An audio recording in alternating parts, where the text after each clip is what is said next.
So the collaboration will require you to utilize possibly some technologies that you've never used before, as well as actually bringing back a face-to-face opportunity inside of this online course. Crazy, right? So the Slack piece, that communication tool, is a tool that you can sign up for, and it's online, it's free, and I've set up the what's called the Slack team already, and that Slack team is set up at profguc, so all one word, .slack.com. And from there you can sign up with your UC email address to create your account.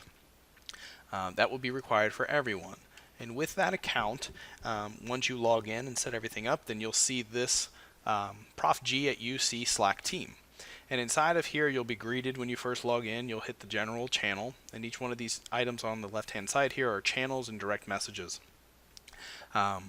I've set up a Slack channel for each course per term, so you'll want to go in and either add or find your channel. And to do that, you can click the little plus sign next to, or I'm sorry, you actually click on channels. You click there, and then you can search for the channel that is yours for this term. And you can join different channels, and there's different parts about it. So the general channel is kind of an open forum space. The random channel is for maybe non-school related communication, just kind of goofing off or asking questions or posting IT jokes. Totally fine with all of that. The web server app or contemporary programming or whatever course you're taking this term will show up here on the channel. So just find the appropriate course and term and click on that channel to join in. So once you've joined that channel, you'll be entered into the channel itself, and then it's basically a chat room. You come in and you can say, welcome to Slack. You hit enter, and then that message is posted into the chat room. So that communication then happens directly from you to everyone inside of the room that has joined the room. So make sure that as a student inside of a particular class, you join that appropriate channel so that you're getting those communications. If you need to send a private message and communicate directly to myself or someone else, you can click on direct messages. That will then pop up everyone that's in the class. You can type in a name and search for them. I obviously don't see myself because I am myself, but you would type in the name or your screen name, and I recommend that your names or screen names match. Well, your name should match your name exactly. I want to see your name. Your screen name should also try to be as close as possible to your first and last name so that students can figure out who each other is. That's very important just for having access to the course, to the Slack, and actually helps with collision issues so that students don't end up taking over usernames that aren't valid or other people's names. So I'm expecting that we're all adults, that we should be able to handle this and not turn this into a big deal. So once you've come in and you've created your channel and you've got yourself set up, you can basically start posting questions, or you can go out and you can download. There's actually apps for Slack, so I'm on it on the web, but you can go to slack.com/downloads, and you have access to different apps. There's desktop apps for Mac, Windows, and Linux, as well as mobile apps for your iPhone, Android, and Windows Phone. So I'd recommend downloading both the desktop app and the mobile app just to stay connected, especially if you're posting for the first time or you're posting a question to me and you're wanting a response.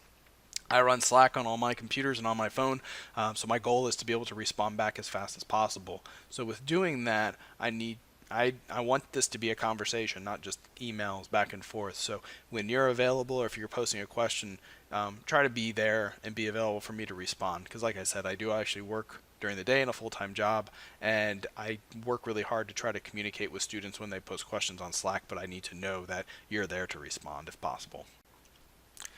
So the other way for you to collaborate and work with other students is to actually come and meet at the face-to-face meetings.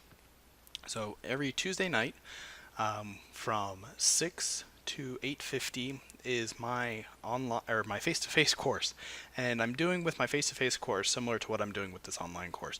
There will be online video lectures, and then there will be face-to-face work opportunities or lab time essentially for you to come in and ask questions and work together on your projects. Keep in mind, and I know because of schedules and things like that, that time may not always work for everyone.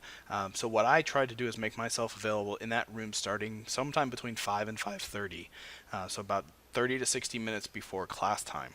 And I do that for myself just to get prepared, but also just depending on traffic, that's when I try to get down to UC. Because of that, I'll have the room open the moment I get there. So if you have a class at 6 that you need to attend, but you have some questions, you're welcome to stop in before then. Or if your schedule would be better for you to come in and work for a couple hours and start your evening at 5 and work until 7 or 7:30, that's perfectly fine. You're welcome to do that. If there is a case where you want to attend the face-to-face session, you have a night class, and you plan on it coming later in the day, maybe you're going to show up around 7:30, 7:45, 8 o'clock later, simply email me or send me a message on Slack and let me know that you will be in attendance that evening.